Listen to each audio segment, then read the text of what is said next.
FAQs about Echeveria pulidonis. Echeveria pulidonis is one of those charming succulent varieties that can make any collection stand out. With its rosette shape and distinctive pastel hues, it's no wonder many of us fall for its beauty. Having had my fair share of experience with Echeveria pulidonis, I've gathered some key insights that might help you if you're considering adding this succulent to your plant family. How often to water Echeveria pulidonis? One of the most frequent questions about Echeveria pulidonis is, how often should I water it? This succulent, like many others, thrives on minimal water. Overwatering is the quickest way to endanger your plant. I typically water my Echeveria pulidonis every 2 to 3 weeks.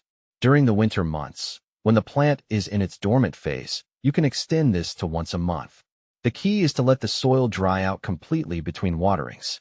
Echeveria pulidonis is adapted to arid conditions and prefers a dry environment. If the soil remains damp, you risk root rot, which is a common problem with succulents. Always check the soil moisture with your finger before watering. If the top inch of the soil is dry, it's time to water. How to propagate Echeveria pulidonis. Propagating Echeveria pulidonis is one of the most rewarding aspects of growing this succulent. You can propagate it from offsets or leaves. Here's a step-by-step guide based on my own experience. Offsets. Echeveria pulidonis produces offsets or pups that you can separate from the parent plant. Gently pull or cut the offset from the main plant. Allow the offset to dry out for a few days before planting it in well-draining soil. Leaves. To propagate from leaves, gently twist a healthy leaf from the main plant. Let the leaf dry out for a couple of days until a callus forms over the cut end. Place the leaf on a soil surface, mist it occasionally, and wait for roots to develop. Once roots are established, you can transplant the new rosette into a pot. How to take care of Echeveria pulidonis. Taking care of Echeveria pulidonis involves a few essential practices. Here's a quick rundown based on my own care routine. Light. This succulent loves bright, indirect sunlight. A south-facing window is ideal. It can tolerate some direct sunlight, but be cautious of intense, midday sun, which might scorch its leaves. Soil. Use a well-draining succulent or cactus mix. You can also add perlite or pumice to regular potting soil to enhance drainage. Temperature. Echeveria pulidonis prefers temperatures between 65 to 80 degrees Fahrenheit, 18 to 27 degrees Celsius. It's not frost-tolerant, so keep it in a warmer environment or bring it indoors during cold spells. Fertilization. Feed it with a balanced, diluted succulent fertilizer during the growing season, spring and summer. Avoid over-fertilizing as it can lead to excessive growth and weaken plant structure. What to plant with Echeveria pulidonis.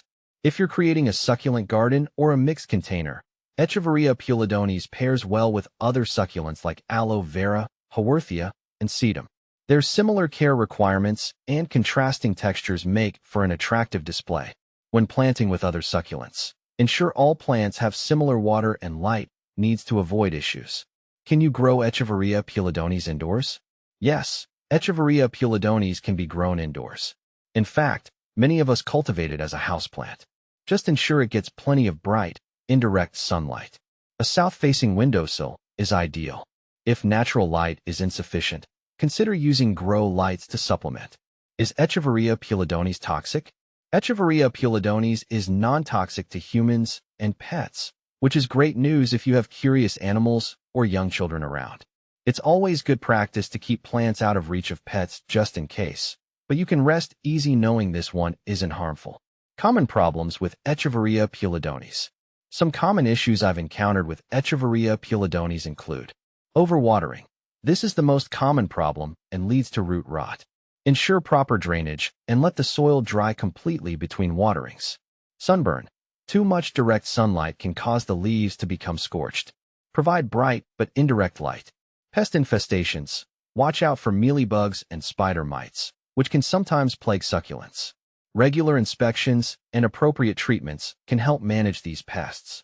Comparison with similar succulents. Echeveria pulidonis is often compared to Echeveria lola due to its similar rosette shape and color. However, Pulidonis tends to have a more compact form and a slightly different hue. It's also worth noting that Pulidonis can be more tolerant of varying light conditions compared to some other Echeveria varieties. Echeveria Pulidonis is a delightful succulent that adds a touch of elegance to any plant collection. With the right care, it's a resilient and beautiful plant that can thrive indoors or out. I hope these insights help you keep your Echeveria Pulidonis looking its best.